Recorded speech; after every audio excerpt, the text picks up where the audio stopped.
J.J. Watt has been released by the Texans.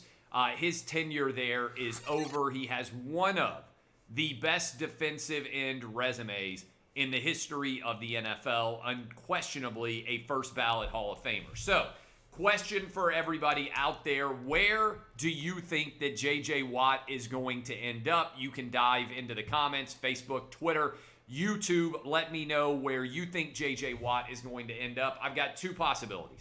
One possibility, I believe, and I think it's the most likely, is he goes to the Steelers to play with his brothers.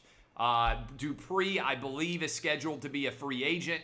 Certainly we know how good T.J. Watt has been. J.J. could play alongside his brothers and have a chance to potentially win a championship with a well-run organization, the Pittsburgh Steelers. I would make that the favorite. Here's the other option, and I think a bunch of guys are going to make this decision. I think Tom Brady winning a Super Bowl, I think there are going to be a lot of veterans who are willing to take one-year deals to kind of try to make a Super Bowl run alongside of Tom Brady. So the two favorites that I would say for J.J. Watt right now, Steelers, also Tampa Bay. Other teams that are out there, the Titans desperately need a pass rush. I'm not sure if they'd be able to get him in division or not. I'm not sure how much he has left.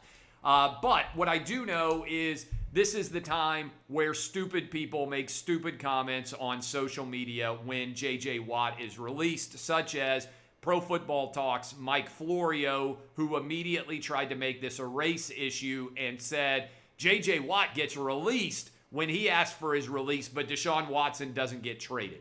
This is so transparently stupid that I can't believe this is the kind of story that goes viral on Twitter. The reason why Deshaun Watson is not being traded is because he's a 25-year-old quarterback who just signed a 4-year, $160 million extension. Did I mention that he's a 25-year-old quarterback as opposed to a 32-year-old defensive end who has had major injury issues in his career right now? This is the kind of thing that goes viral on Twitter and isn't remotely representative of what the real world stakes are. Now, Cal McNair said that there had been a lot of misinformation out there in the media, something that, frankly, we all know quite a bit about, whether you're me or whether you're somebody out there who is just in a casual universe. There is a lot of misinformation that goes on in the media, disinformation on a day-to-day basis. So I have been of the opinion that Deshaun Watson is ultimately going to work things out with the Texans because the value is all predicated on Deshaun Watson working things out. But comparing J.J. Watt and Deshaun Watson is a fool's errand. They aren't remotely similar. Their contract situations aren't remotely similar. And this is not a race-based decision.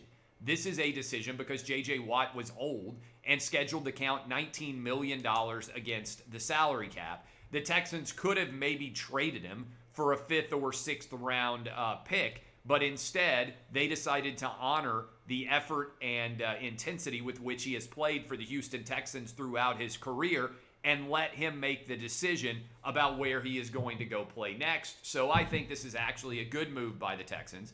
And I'm curious to see whether or not J.J. Watt still has an all-pro year left in him and whether or not he can stay healthy.